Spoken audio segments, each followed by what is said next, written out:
I hate to break the fishing news up, Yaremchuk, but I'd like to speak about the ice hockey. Congratulations, you're one of the 13 listeners of the Real Life Podcast. We just traded a migraine in for like an orgasm. Might want to mark that down, Yaremchuk. Yep. All of my projects are on schedule until they're not. A member of the Nation Network of Podcasts. About as funny as we're going to get today.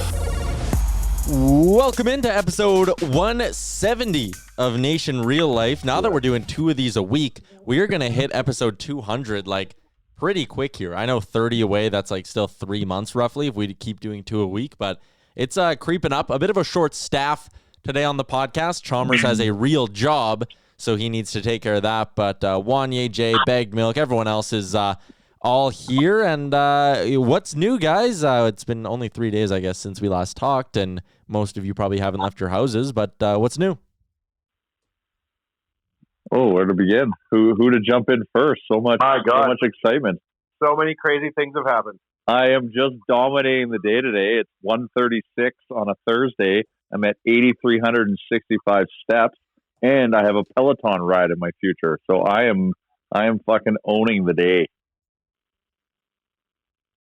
How do you accumulate that many steps if you're just like, you're obviously leaving the house, you're going for walks, you're busy working? Yeah, we had a call this morning, so I decided to walk for its entirety. And next thing you know, like an hour goes by, and I look at my watch, and I was like, "Damn, might order a donair tonight just to celebrate all my hard efforts." It is a long weekend. I know, it's Easter weekend. It's a gluttonous weekend. It's time to indulge. Hey, look who it is. Chalmers just joined just after we started recording. What's up, Chalmers? Oh, sorry, boys. I was a little late. How you doing?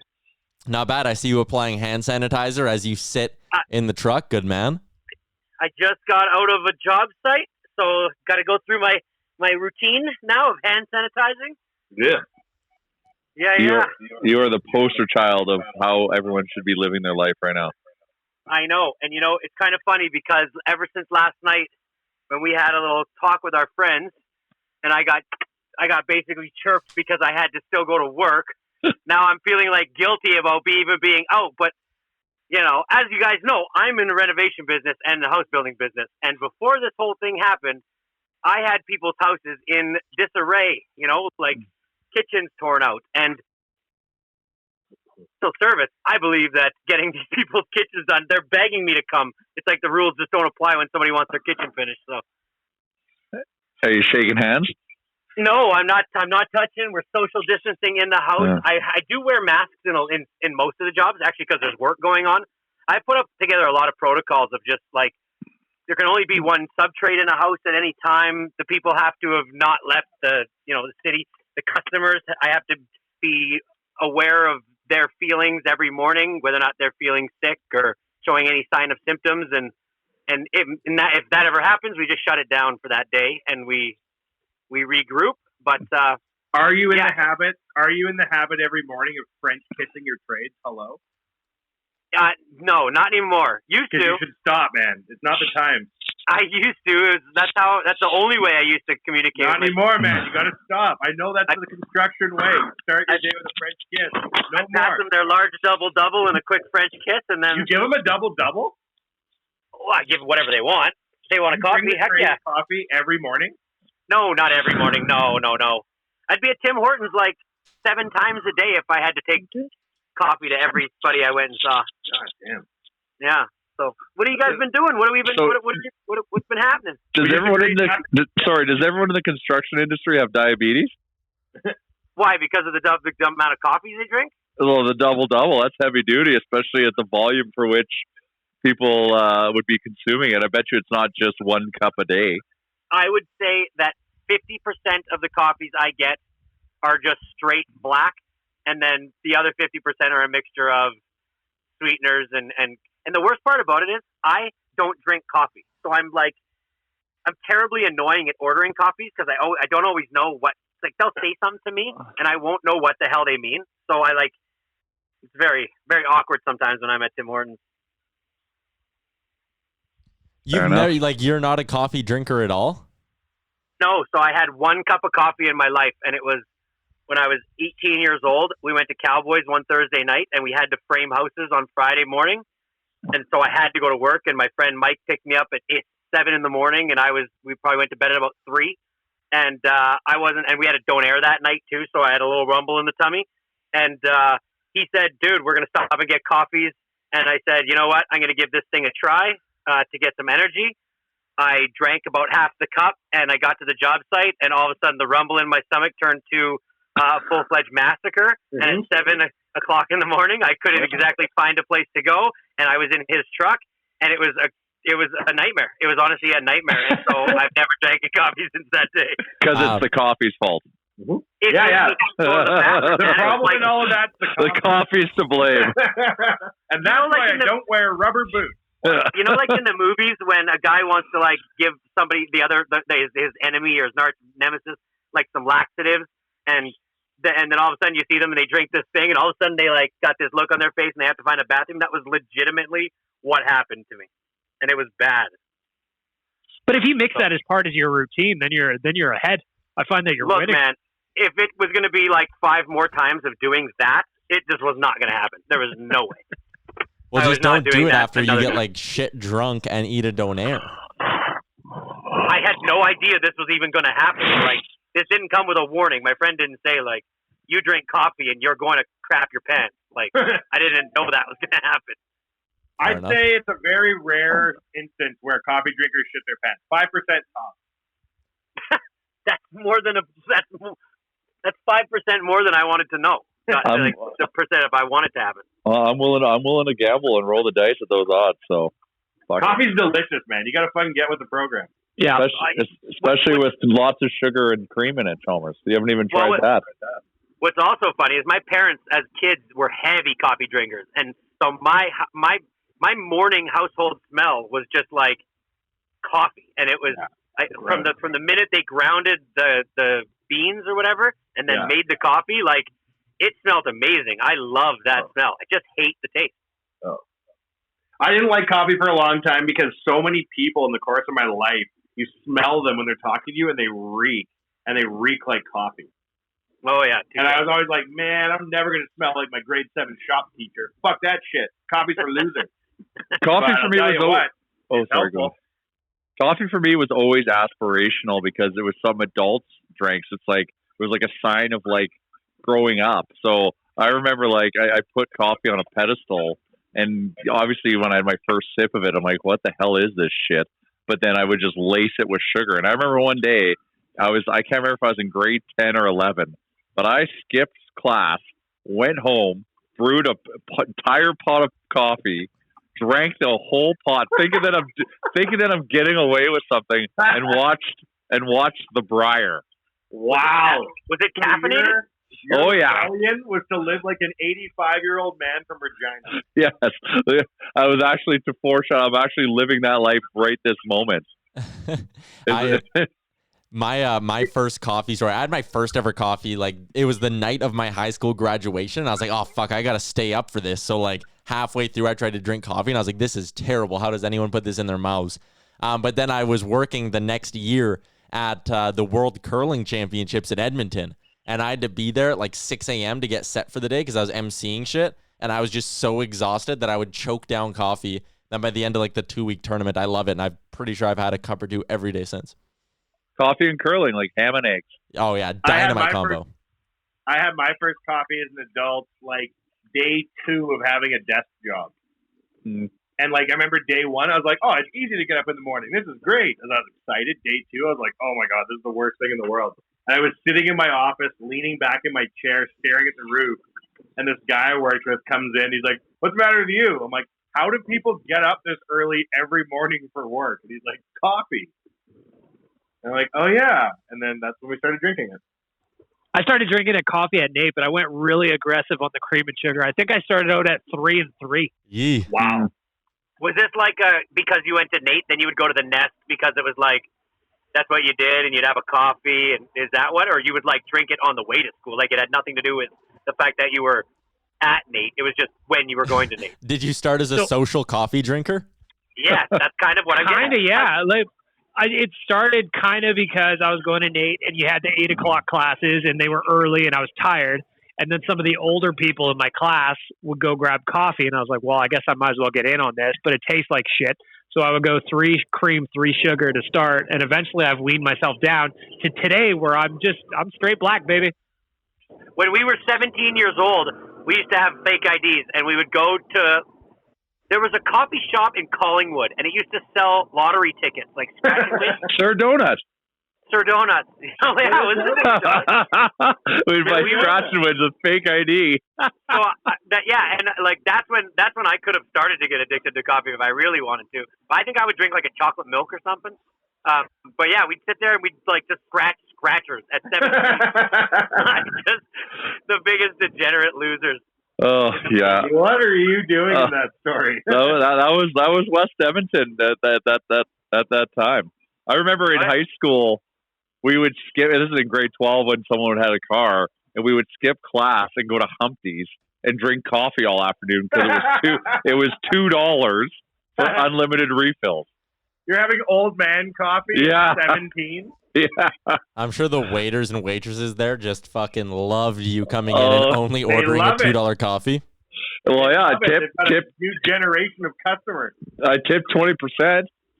$2.40, $2.50. Classic.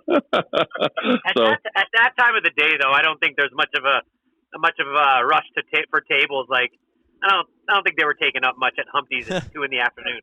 I used to skip school all the time and go to Westmount Mall and go bowling. Like, I would bowl in grade 11 and grade 12, no exaggeration. Like, 3 days a week I'd go bowling. 3 days a week I'd go to Q Club and play pool. Oh, Q Club. That was I realized now I was living the life of like a 1970s 80-year-old man in Long Island. Fats Domino. Did you get pretty good, though? You must have got pretty good bowling that often. Oh, yeah, it was all right. And we'd go and we'd keep score, me and my buddies or whatever it was, right? And then you'd play best to 100 or whatever it was. I'm sure everyone It's amazing when you're little, like, I can remember going to the mall at like a Thursday afternoon in the summer and thinking I was at the Playboy Mansion, right? Or like going to the football game. Remember the night you go to the football game and all the schools had free tickets? Yeah. When's the last time you felt that alive? I'd be like, everybody in town is here. Yeah. So I'm sorry I got to interrupt you, but as you guys all know, I am driving right now, and my blood pressure. Like, I'm glad I took my medicine this morning because for the first time so far this spring, I've run into my biggest pet peeve in this world, and that is street bikers. I fucking hate street bikers. Whoa. And there is these 3 idiots right now, and there's gravel on the road. These guys are such morons, and they're weaving in and out of traffic on the Yellowhead. And like, oh man, I just revving their shit, and they pulled up next to each other at a stop, and one guy started revving the other guy's bike. Like, if that guy didn't have his foot like supplanted on, if he wasn't in neutral, like, I just hate street bikers. I'm sorry, street bikers, I hate you. We're talking about like motorcycles here. For a second, I thought you were going motorcycles, like crotch rockets, street bikes. I hate them. This is legitimate beef. Them. They're so annoying, and I immediately get like, all I picture is them doing something stupid 40 feet in front of me, falling off, and I can't stop in time, and I run this guy over because he's being a dumb idiot. Oh God, I hate him so much. I don't know why, Chalmers, but I kind of would have pictured you as a bike guy. Yeah. Really? No. Yeah, way, I don't know why. I mean, I felt like you'd be a bike guy. I had a dirt bike once. That's about it. I remember when you got that dirt bike. I was like, this won't last. I did. My friends all walked into a dirt bike store. My friends were all getting dirt bikes, and I'd never ridden a bike before. So I went into EcoCycle, and I financed a dirt bike.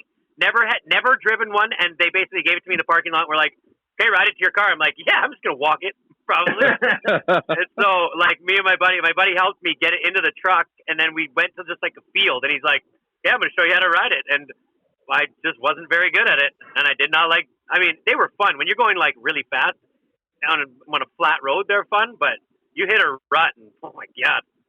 I've had some bad falls. Really? Oh, yeah. Yeah, especially out at, like, the lake where we would go out to, like, to Josh's cabin or something, and we'd be riding, and they were really good, right? Like, these guys were all pretty good, and I didn't realize how hard it was. Their bikes are heavy, too, by the way. I don't know. I just didn't like bikes. Not a big bike guy. So, I'd fall to my death if I rode a bike. I'd go like 5 yards straight into a pole. Remember when Tiger Woods smashed his truck up when his wife hit him with the golf club? Yeah. Yeah. That would be me on a motorcycle, my first time ever. That's how far I'd get. I'd get to the end of my driveway, I would hit a tree, and it'd be game over. I'm My brother 100% with you on that. My brother drives crotch rockets, and one time he was at work, and I stole it, and I got up to 110 in second gear and scared myself so badly that I vowed never to get on one again. Oh, never. We were in Kelowna, and we were being supreme tourists, and we rented scooters. Like Scooters are fun, though. Yeah, well, scooters are fun. So it's me, my buddy. So me and two buddies, and my buddy's little brother. And I think he just turned 18 or something, or whatever. He's of age to be able to rent a scooter. So he's begging us if he can come with us. Begging. We're like, fuck, fine, let's go. So we go to rent the scooters, and you fill out the paperwork, and they're like, hey, you want the insurance? And it's like $5, right? So Nope. I'm like, yes. The little 18-year-old kid, he says no. He literally, they give him his bike, they fire it up for him, he jumps on, he immediately pins it, goes about 15 feet, and crashes into this giant cement planter. Yep. And writes off the bike. With no insurance. With no insurance. And then we're just like, hey guys, like, can you do us a solve? This kid's like got no money. Like we sweet talked them.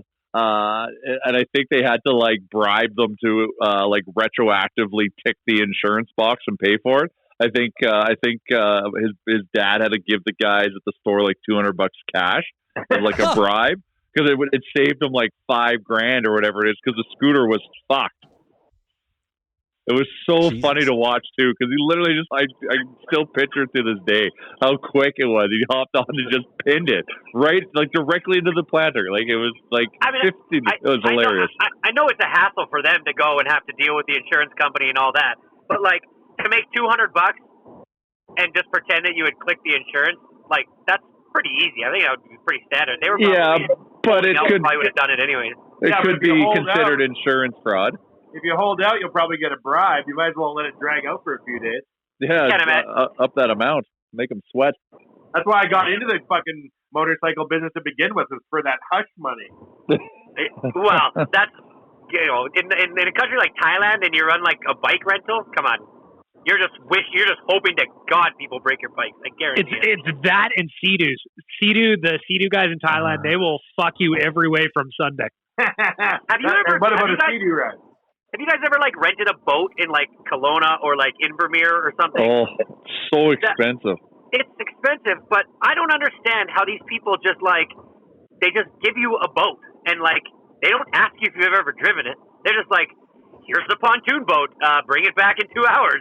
And you like put your kids on it. And what if nobody's ever driven it? They don't even ask. Then you shouldn't be doing it. Well, no. But I've had people, but I just don't understand why they don't. Like, we've driven boats before, but they've never asked me that question. And so I just wonder, like, why don't they care more about their boat? To just give it to anybody. The insurance, man, they want you to fuck it up. They want you to. That's everything is game for the win. Plus, they probably got a replacement insurance on it. Yeah, plus they pillage you to allow you to use it for 2 hours. Well, that's what I'm saying. It's all about the insurance money. You're getting double dicked. Huh. So what else has happened in the world today, boys? Nothing good. Your M-Chuck's yawning. Yeah, I know. Yeah. I'm drinking a coffee right now because I'm trying to wake up. I'm fucking exhausted today for some reason. But there's a little bit going on. If we're gonna get into hockey stuff, I think we should probably start by sending our best to Colby Cave and his wife Emily. I mean, that came out of absolutely nowhere, as those things do, and it's just a terribly, terribly tragic story. Yeah, when I first read it, I honestly, after the first 4 sentences, I thought it was going to end off with, like, because he had COVID. And I was like, holy shit. But this is even worse. Like, I don't understand. That happened so fast for him, apparently. And to be in the hospital with a brain bleed all of a sudden and then having to go into immediate surgery, I just can't even imagine what his fucking wife was going through. Yeah, and I don't even know, like, and because of COVID and social distancing, like, she can't, like, they have to talk to him through a glass, or like they can't like get up close to him. So like it's such a shitty thing to begin with, and it's even shittier because you can't even, you feel helpless, and now you feel even more helpless because you're forced, you're removed from them as well. You can't even be in the same room. Crazy. Did it say where he was when this happened? So, he was at home in Ontario, so he's in a hospital in Toronto now. Yeah. Oh man! And is there any updates on how he's doing, or is he still just in his medically induced coma? Yeah, that was the last update out as of 8 a.m. today, was that he is still in his medically induced coma, and the organization sent out a thank you to all the doctors and the critical care team for everything they've done. His wife, Emily, has been posting a few things on social media, just kind of saying that they need a miracle and all that, and how tough it's been. But yeah, obviously we're sending our best to Colby Cave and everyone in his family, including his wife, Emily. It's actually been like a pretty busy day for Oilers headlines. You also had the fact that Anton Slepyshev has decided to re-sign in the Continental Hockey League, even though the Oilers did offer him a contract. It was a 1 to 2 year deal worth between 1.2, 1.3 million, in that range. And Tony Slep is deciding to stay home in Russia for another couple of years. I don't think it's a big deal. Like, there are some people around Oilers Nation who are big Anton Slepyshev fans, but I mean, he's a replacement level guy. And to me, this just shows that Holland probably said it's 1.2 or 1.3 million or absolutely nothing. And Slepyshev went, yeah, it's going to be nothing. I'll stay home and make 1.5 in Russia.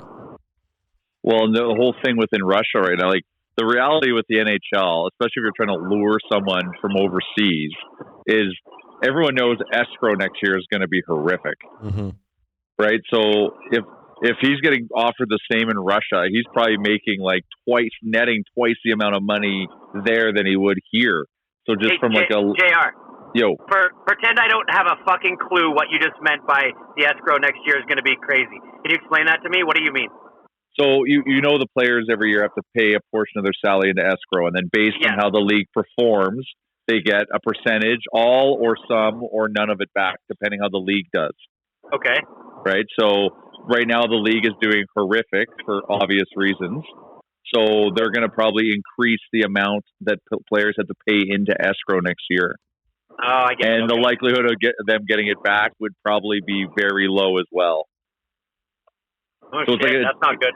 Yeah, so it's financially it can sting. So if he's getting offered the same to play in Russia, like the financial gain to staying there right now and just kind of letting this mess subside is huge for him, especially, you know, like you've got to make your money, especially when as Remchuk said, a replacement level guy at the NHL level. You got to make your money where you can.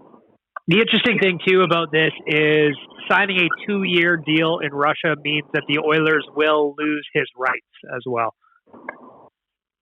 Really? You slap, you bugger. Yeah, so, I mean, it may or may not be a big deal. Yeah, he's turning 26 right away, so they hang on to his rights until 27. Contract goes until after his 27th birthday, so could be a deal of note, or who cares? We'll see how it plays out. What if we did lose his rights? How does the team get his rights back? Does he? He's just an unrestricted free agent. Oh, he just becomes UFO. Yeah. Okay. Pretty standard. The other piece of info, actually, there's a couple now because Connor McDavid did a Zoom chat just a few minutes ago. It just wrapped up, so there's a few things he said in there. The Edmonton Oilers players are going to be donating $100,000 to the Oilers Community Foundation.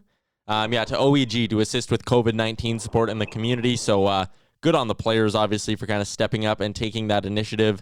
McDavid says it was in the works for a while, and it's still to be determined how they're going to allocate those funds. But the Oiler players are stepping up and helping the community, which is good. Very good. Yep. And the other thing, actually, you remember during the draft lottery, the one where Edmonton won and got Connor McDavid, they had him in studio, right? Mm-hmm. Someone asked him about that on the Zoom call today, and when asked about it, McDavid said if he could have done it over, he wouldn't have gone to that studio to be live when it happened. He said it was something they weren't sure it was a good idea, and for good reason, considering how his reaction was analyzed. I'm sure you remember every other fan base trolling Oilers fans saying, oh, look at his face when he found out. He doesn't want to go there. So it's kind of interesting to see what McDavid say he wishes that wouldn't have happened. Whatever, we still got him. Yeah, that would have been an awful position. I didn't even know that. Yeah, it's a no-win scenario. Like, whoever drafts him, his reaction would have been the same because he's a robot, and it would have been scrutinized the same. It's just an awkward moment altogether. I guarantee you what Sportsnet was going for is I bet you they were hoping that Toronto would win and that they would have that iconic moment where Connor McDavid, the next Gretzky, found out he was going to be playing for his hometown team. And then, of course, when that didn't happen, the narrative just shifted to, oh, man, he wishes that he could have had that moment. But I don't know. I thought it was interesting to see him kind of wish he could have redone that and talk about how there was initially some hesitation to the whole thing. So yeah, that was kind of the other thing that came out of McDavid's brief media avail via Zoom chat. It also looks like he was wearing a pretty cool sweater while doing this. Yeah, that's what I wanted to say. I was like, Yaremchuk, get to the news of his hoodie. The hoodie is dope. Yeah, where do I see it? Ryan Rashog has a photo of him up. The other thing too, McDavid's ceiling looks like it should be his floor. It looks like he has a black ceiling. What is it? Black or is it like hardwood? I don't know. It looks like a black ceiling to me. That's what $12.5 million a year does, yo. That's the hotness right now. Is putting in like a dining room or something. You do like a really dark color paint, which would match some sort of a cabinet feature or something. A lot of people are doing it. Maybe he's hanging upside down because it looks like he's dressed like a bat. Yeah, McDavid did his whole Zoom hanging upside down in his living room. Yeah, because he's in between doing upside down crunches. What a showman. And it looks like he's wearing a velvet garbage bag because he wants to get an additional sweat. No one does fashion quite like Connor. But yeah, the hoodie right now. I think maybe Nation Gear should drop a similar item. It'll be a hot buy. Yeah, we'd have to. Yeah, we'd probably have to charge $1,000 for it because that material looks insane. Oh, I bet it's silky smooth. It looks super soft. I definitely want one though. So I got something interesting for you, and I'm not sure if you knew this, but Wanye, did you hear that Wimbledon is going to cash out an insurance policy right now? What? That they have been paying $2 million per year for the last 17 years on an insurance policy just for loss of the tournament due to a pandemic.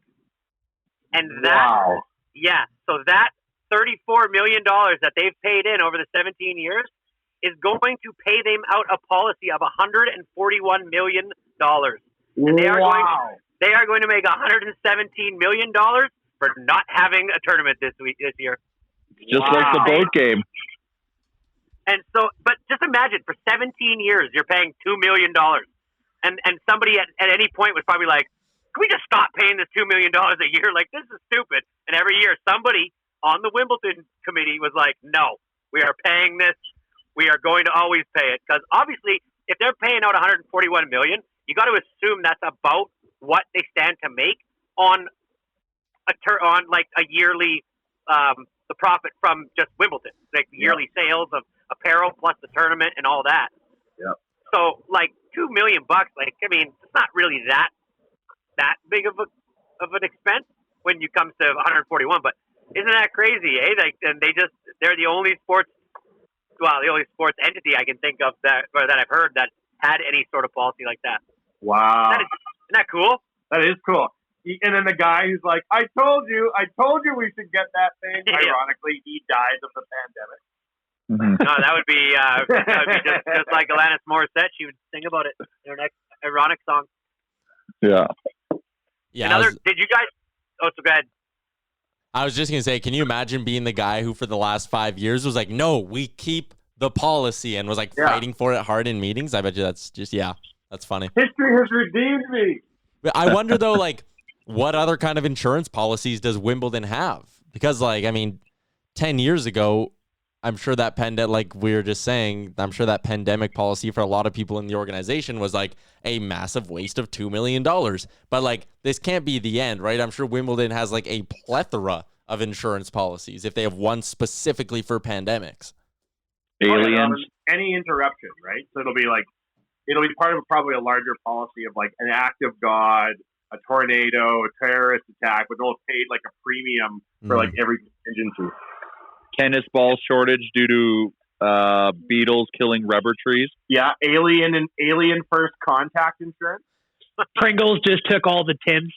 If aliens make first contact during Wimbledon, they have a policy. Donald Trump elected president. Policy. Do you know why they make $141 million? I went to the U.S. Open last year, and they were selling those giant tennis balls that kids get autographed. How much do you think a giant tennis ball costs at an event like that? Is there a rubber shortage? I would pay $40.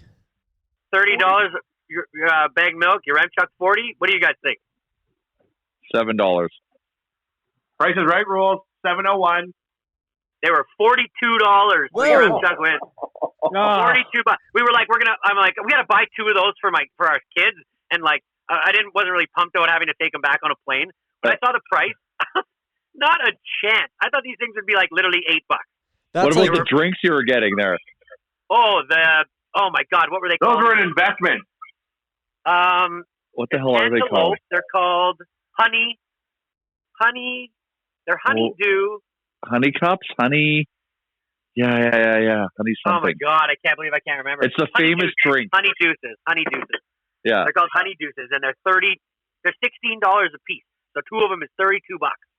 And basically what they are is they're just lemonade with vodka and a little bit of, I think, like grape juice, or is it grenadine? I don't know. And then they give you 3 balls of cantaloupe, and they were delicious. And it was 11 o'clock in the morning, and me and my wife had already had 2 to 3 each, and I was like, it's gonna be $1,000 a day, boys. 2 to 3 each. Chalmers, were you 3 and your wife was 2? Just out of curiosity? I had, and well, the good thing was you got to keep the cups, and they're cool cups too. Like Did you bring them home? Yeah, we lost a few.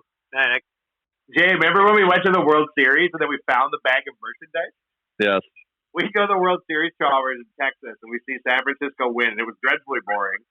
But everyone's like, yay, World Series, yay. And they're filing out, and I'm sitting there, and I'm like, we should really go and get some World Series merch. Like, we might as well. We're here. And Jay goes, why don't we just take that and point to this bag? There's nobody around. Everybody's left. There's a bag of World Series merchandise. Like, God himself went for us. And was there Was there some good stuff in there? Yeah, it was like commemorative ball. There was like stickers and a pennant and shit. It was awesome. That's how you shop. Good guys get the win sometimes, you know? 5-finger discount. You want to be a beachcomber? You want to be one of those guys with a metal detector? Or do you want to be the guy who walks around in the stands at the end of the World Series collecting? Hell yeah. I guarantee if you walked around the stands at the end of an Oilers game, you'd find some good stuff. Oh, tons of shit. For sure. If nothing, a bunch of half-filled beers you can pound. Oh, gross. Hey, man, it's going to be a recession. Yeah, you got to make your own fun. So, you know what? The other thing interesting that I had noticed in the last day was yesterday, Tom Brady, who never does interviews and never really has, he's been almost like Derek Jeter in a way where he's a closed book and he always does the right thing, and you kind of just equate it to the Patriots way. Well, he did a 2-hour interview with Howard Stern yesterday. I know. I need to listen to that. How long? I'm excited. I haven't listened to it yet either. So you can get it on the XM app, and it's like I found it. I listened to about 30 minutes of it last night, but I also listened to something that kind of like broke down the highlights of it yesterday. It was pretty interesting. Like, he gets into some interesting stuff. Like, to the point of where at one point he cried. But the one thing, you know, you've got Giselle, who is like the highest paid model in the world, makes more than he does, right? And he starts talking about how their marriage was getting very rocky because he'd go play football all season, she'd take care of the house, and then he'd finish football season, he'd come home, and he would start in on like his TB12 stuff, which is like a health and wellness line, and like, you know, just his other businesses, you know, that he invests in. And she got to the point where she was like, when are you going to do like the stuff around the house? This is unfair. And they got it like, and so he had to like take a step.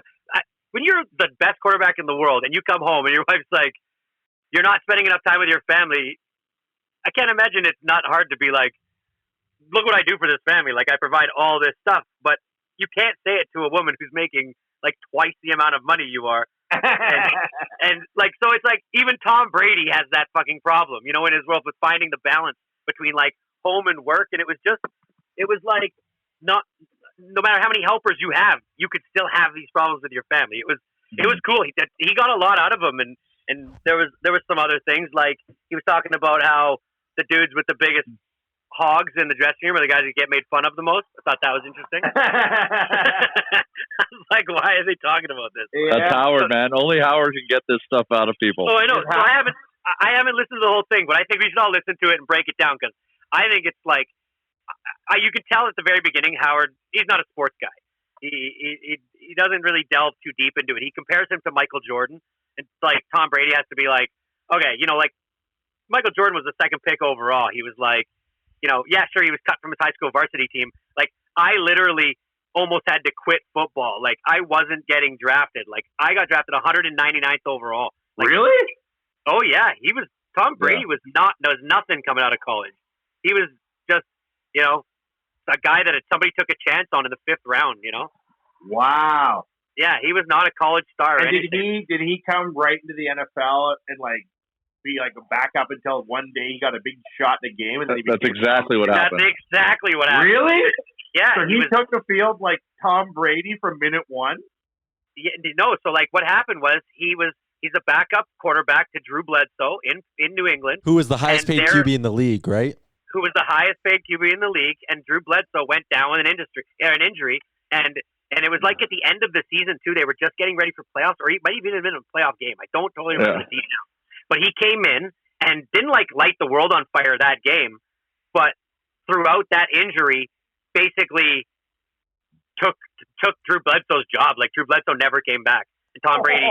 That was the beginning of him becoming the best. They won the Super Bowl. No, crazy. That's crazy. He was on the sidelines, rookie, didn't need any training. They're like, here's the ball. He's like, watch this. I'm Tom Brady. Yeah, but see, the thing is I think he was always Tom Brady in his mind, to the point of where, like, he worked really, really hard. I think in practice, like, when he was first drafted and Robert Kraft and Bill Belichick called him, or not Bill Belichick, Bill Parcells or whatever, he basically said to them, he's like, if there's one thing I can guarantee you is you're not going to regret drafting me. He's like, I will work so hard that you just will not regret drafting me and taking a chance on me. And but they of course did. Of course, history proved that they would regret it. Oh yeah, no, big regret. They turned down. If you hear like basically a tale of what New England Patriots sports were like for the 20 years before that, they were the biggest laughing stock in the league. Like they were the biggest losers at all times. They just and was they it couldn't what catch did not a break. own them at that point too? Kraft? Robert Kraft bought them when they were like at their very lowest value, like about to move cities and stuff. And yeah, it's an interesting story. I like that stuff. In the same breath of Brady telling New England to pick him, it's like Yamamoto telling the Oilers that if they don't pick him, he'll haunt their dreams. So hopefully Yamamoto's Tom Brady. That's what I'm saying. Yeah, you're saying Taylor Yamamoto will have an equal impact on the NFL as Tom Brady? Well, we were just starting to see it. A sport he doesn't even play? He's going to be the greatest NFL quarterback to live ever. Yamamoto. Not at that height. There's my biggest fear with Yamamoto. There's been a big thing going on. I think it's the Athletic doing it on like every team's biggest one-hit wonder of like a guy who came, stole the show for like a month, and then was just never heard from again. That's my fear with Yamamoto now, is that he had this run where he's unreal, and then the season will resume, and he'll just go back to being like regular old Kyler Yamamoto. How dare you put that in the universe? He's too young. What is regular Taylor Yamamoto? What does that even look like? I don't know. We're seeing it right now. We're seeing a guy who's now just found his NHL legs, who hasn't even hit his peak yet, and he's fucking on fire. So you think he's going to become like Jeremy Lin? But right, like that's my point. Is it's interesting to look back on some of these guys and be like, Tom Brady stepped in. For a lot of people, I'm sure they thought, it's just a flash in the pan. Like Brady had this one run, and then it was just a bunch of nothingness afterwards. But I mean, for every Tom Brady, there's a guy who comes in for one season, is unreal, and then disappears into nothing. Nail Yakupov? There you go, right? Like Yakupov's rookie season to his next season, it was like, oh shit. Alexander Dag. Alexander Dag. There's another good one. He was good for more than a month, wasn't he? Who? He was good for like 2 years, retired, then shit, then came back, was great for 1 year with Minnesota out of nowhere, and then was shit. Yeah, He was never good. At least Dig kind of Yes, he was. carved His out a rookie little year, bit he of was 30 goals. a career for himself. Yeah, Dag rookie did year, play he was 600 really- games. Did he? Oh, shit. He delivered his rookie year. Yeah, he scored 20 goals in 84 games that season with Ottawa. He scored 26 goals a few years later. And then you're right, he had that one resurrection season where he scored 20 goals at the Minnesota Wild. And then a couple of years later, he was off to the Swiss A-League. But that's what I mean, right? Like, there's all these sort of one. I remember it's a baseball thing, but JP Arancibia in his first game with the Jays, like, he was going to be the catcher of the future. He crushes 2 bombs in his first game. Everyone was so stoked. He was unreal for this first run. And then he was just like dog shit after that. Like, it happens to these guys. And in the moment, you think, well, they're not even at their peak yet. But you never really know when it could be their peak, right? That's like when Wanya, you were a big JP Arancibia fan, weren't you? Oh, huge. Loved him. Still got his jersey.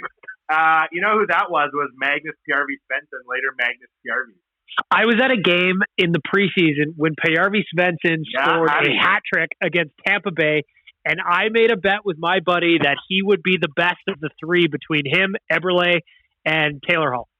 Shout out back to earlier episodes of Real Life when we interviewed Pjarvi, right?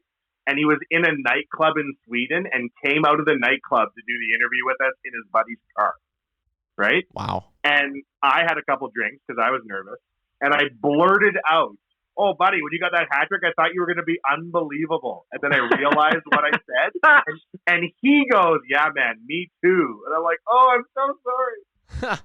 Hey, he's got good self-awareness then. Yeah.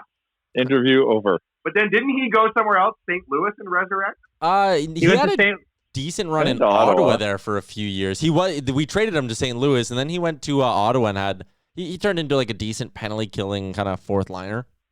He's a good dude. I always liked him. Oh, yeah.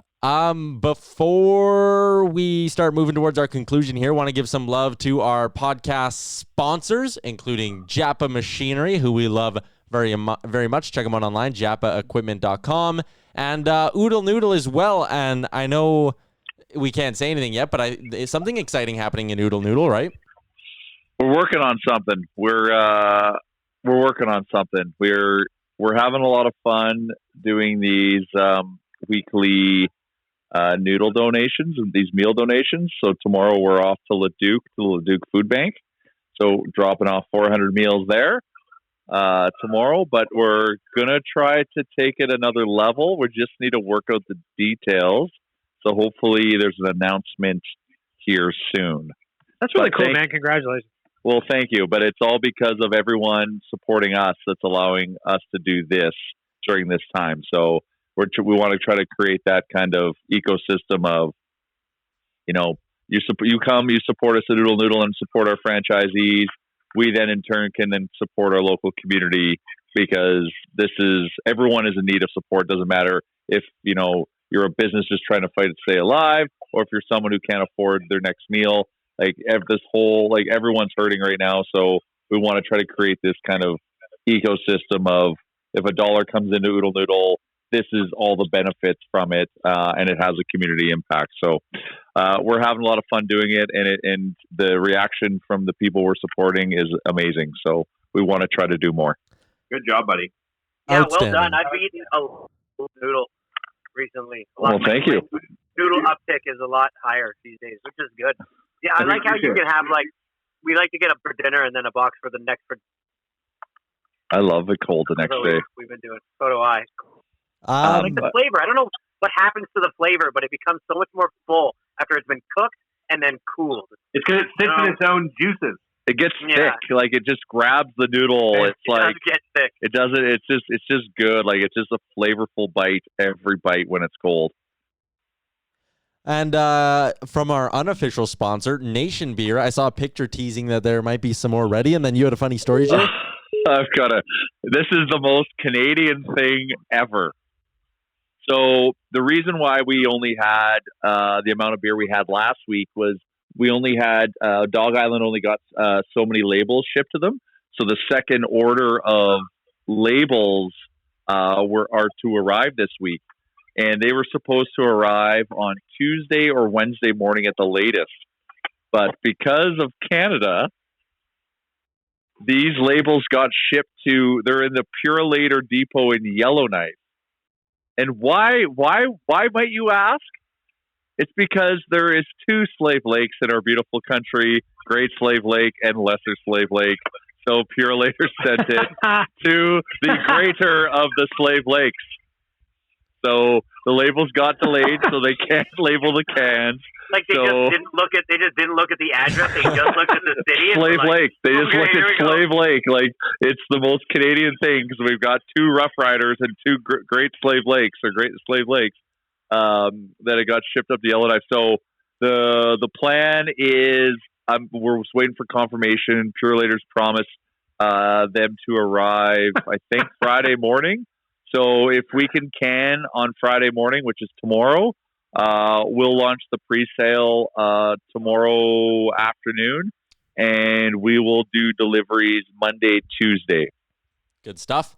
Before we go, can I ask one more question? I want to know what you guys think of this thing that I just saw 2 days ago. I saw this down. I want to know if you agree with this, because I'll give you my opinion after. But this website called TheRinger.com did a top TV actor character of all time. They did a bracket challenge. Oof. 64 on each side with 1 seed. Omar was a 1 seed, from The Wire. Like Walt White was a 1 seed. All this stuff. It came down to the final 4 on each side. It was Walter White versus Arya Stark, and Michael Scott versus Ron Swanson in a huge upset from Parks and Rec. Down to the championship bout. Obviously, Walter White versus Michael Scott. Who do you think won that? I've never seen either show. Are you serious? Out of those 4, I would have taken Ron. Out of those 4, I would have taken Ron Swanson from Parks and Rec. I think Walter White. So with a vote of 64%, it went to Michael Scott. Wow.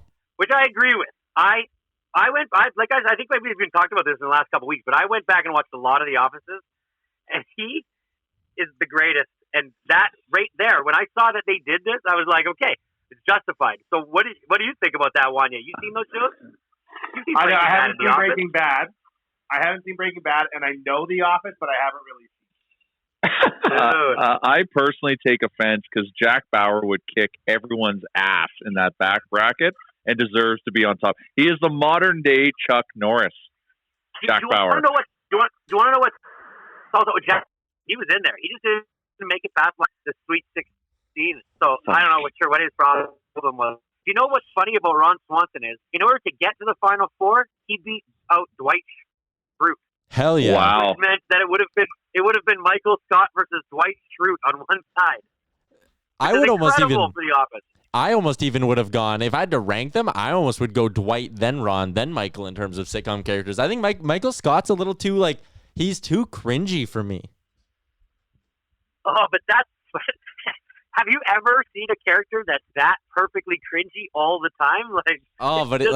At some points, I almost found it I've seen The Office front to back 3 or 4 times now, and to me, it was almost like there were too many uncomfortable moments and not enough redeeming moments. Oh, 100%. It was every episode there was one where you just looked down and you're like, oh my God, hand in the face, I can't watch this so bad. And then for every one of those, there's one where he talks about how he finally got his new Prisma in his brand new place, and he walks over to the 18-inch fucking flat screen mounted to this huge. You just go, this guy's perfect, and he plays it off perfect. Okay, I don't know if it's Anyways, I just want to know what you guys thought about that. Chalmers is cutting in and out. Okay, yeah, that was Chalmers internet cutting out a bit. We're gonna wrap up anyways here, but Bagged Milk, you have another Nation Happy Hour coming up.